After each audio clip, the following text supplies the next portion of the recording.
జాతకరత్న మిడతంబొట్లు సిరీస్లో ఈరోజు ప్రశ్న ఏంటంటే, పెళ్ళై 4 ఏళ్ళయింది, ఇద్దరం ఉద్యోగులమే. పాప పుట్టిన 5 నెలల నుంచి భర్త అమానవీయంగా వ్యవహరిస్తున్నాడు. మా మధ్య ప్రేమే లేదు. నేనెప్పుడు ఆర్థికంగా ఎదుగుతాను? సొంత ఇల్లు కట్టుకోగలనా లేదా? ఒకరి సమస్య. దానికి జాతకరత్న గారి సలహా. మీది ధనిష్ట నక్షత్రం, కుంభరాశి, మంచి జాతకం కానీ సంధి దోషం ఉంది. ఏలిన నాటి శని మూలంగా 2027 వరకు మీ బతుకింతే. ఒక 2 ఏళ్ళు ఒళ్ళు దగ్గర పెట్టుకుని మాట్లాడండి. మందపల్లి, శని సింగనాపూర్ వెళ్ళండి. నవగ్రహ ఆలయాల్లో శనికి తైలాభిషేకం చేయండి. రోజు దశరథ ప్రోక్త శని స్తోత్రం, గురు దక్షిణామూర్తి స్తోత్రాలు పారాయణం చేయండి. ఇవన్నీ ఏడాదిన్నర చేస్తే మీ సమస్యల్లో మార్పు వస్తుంది. మీ భర్త జాతకం కూడా పంపిస్తే ఆయన చేయాల్సిన పరిహారాలు కూడా చెప్తాము. మీ సమస్యలన్నీ పరిష్కారం అవుతాయి.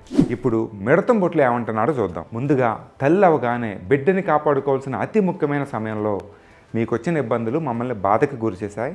We are sorry to hear that. చదువుకొని ఉద్యోగం చేస్తున్నా కూడా మీ భర్త ఇలా ప్రవర్తించడం దారుణం. ముందుగా మీ కుటుంబ పెద్దలతో భర్తతో మీకున్న ఇబ్బందులు చర్చించండి. తనను పిలిచి మాట్లాడించండి.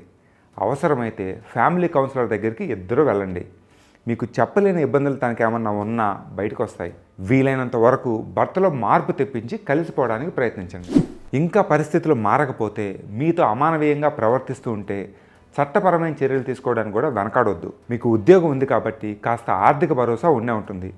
బిఎన్ఎస్ సెక్షన్ 85 ప్రకారం శారీరక మానసిక గాయాలు చేయడం నేరం. మీకు సహాయం చేయడానికి చట్టంలో ఇంకా ప్రొవిజన్స్ చాలా ఉన్నాయి. అవన్నీ వాడుకోండి. ఏది ఏమైనా కలిసే ఉండాలి అనే ఒత్తిడి కుటుంబ సభ్యుల నుంచి, ఇతరుల నుంచి ఖచ్చితంగా వస్తుంది. వాటిని అసలు పట్టించుకోవద్దు. ఇక మీరు ఆర్థికంగా స్థిరపడడం గురించి.